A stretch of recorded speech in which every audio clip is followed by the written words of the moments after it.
Summer fun can also bring some unexpected emergencies, from medications left within reach to outdoor poison exposures. This Wellness Wednesday, we're talking about simple ways Oklahoma families can stay safe and what to do if a poisoning happens. Now, joining us today, Dr. Azim Ahmed, Chief of Emergency Medicine at OU Health.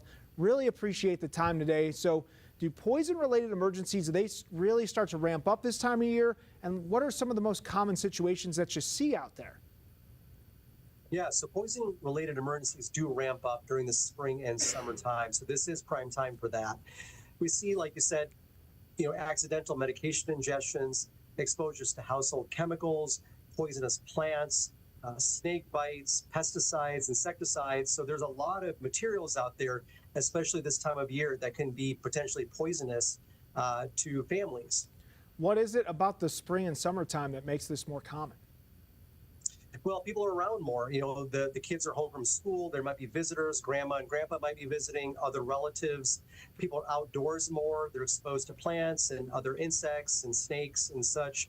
So this is the time where people are more active and outdoors compared to the winter time. So the risk for exposure is much greater. Now, this is one of those things where if you think about it, there's a lot of things around the house that can be dangerous, right? So if a parent thinks a child has swallowed medication, maybe it's household cleaner or some other harmful substance, what's the first thing they should do? And when do they need to call the Oklahoma Poison Center instead of heading straight to the emergency room?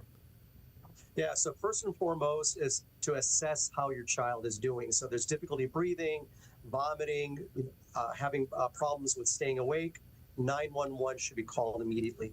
But if your child is doing okay, I really encourage people to call the Oklahoma Poison Center. They are experts. They do an amazing job of counseling families and oftentimes keep the children out of the emergency department by providing expert advice. They may suggest going to the emergency department, but oftentimes they're able to provide advice that keeps the child home and can be safely cared for. So it always starts with assessing your child. If there's an emergent situation, call 911. But if things are going okay, call the Poison Center. There are experts that can help you.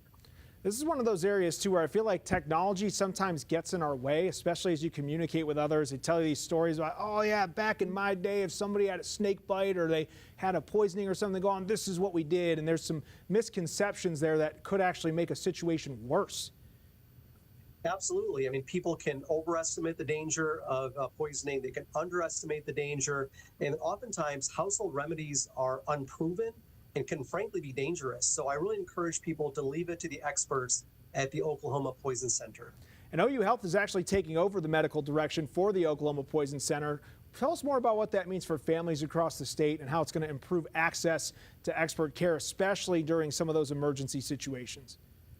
Yeah, I think it's great for families in Oklahoma. The Oklahoma Poison Center has always been a great organization, but now linking arms with OU Health, which is our state's academic medical center, the great clinical care that is provided now is even further enhanced by education and research that only comes from an academic medical center like OU Health. So I think it's a great partnership of two already fantastic organizations that means just a benefit for all of our communities. We appreciate the time and you getting the information out there to keep our folks and kids safe just in case anything might go awry this summertime. Thanks again, Dr. Ahmed. We appreciate you. Thank you.